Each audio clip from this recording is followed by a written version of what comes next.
saya punya utang 2,5 miliar, ya. Lalu keluarga saya akan bubar dan saya kena kasus hukum masalah pajak. Apa yang harus saya lakukan? Nah, guru saya menyampaikan, tenang saja. Yang penting sekarang Mas Oga bisa mempraktekkan petunjuk di dalam Al-Quran dengan permasalahan hidup yang selama ini dihadapi.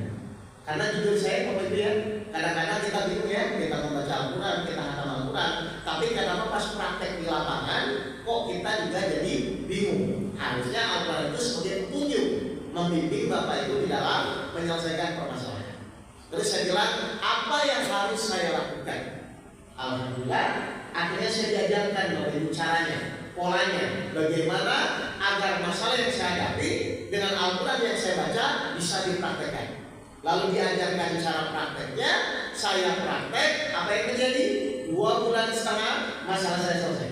Ya, utang saya 2,5 miliar selesai, keluarga saya alhamdulillah menjadi harmonis lagi, dan saya tidak jadi terkena kasus hukum.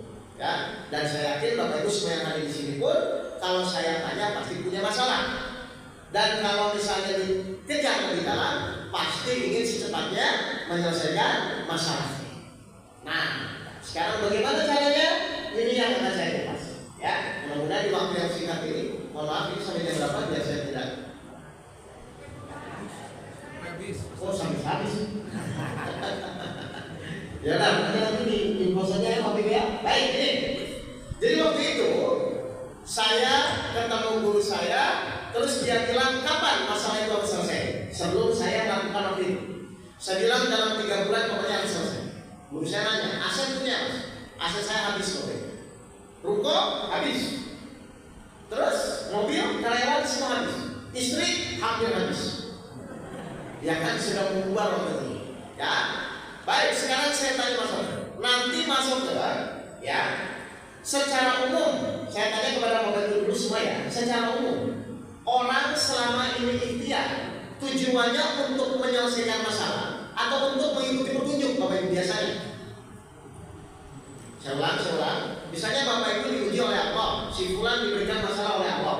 Biasanya mereka orang itu secara kalau ikhtiar tujuannya untuk menyelesaikan masalah atau untuk mengikuti petunjuk. Menyelesaikan masalah. Saya pun seperti itu. Setahun lebih saya berusaha menyelesaikan masalah saya, malah bukan makin selesai, malah makin pusing. Harusnya yang benar, orang ikhtiar itu dalam rangka mengikuti petunjuk, bukan dalam rangka menyelesaikan masalah. Bonus mengikuti petunjuk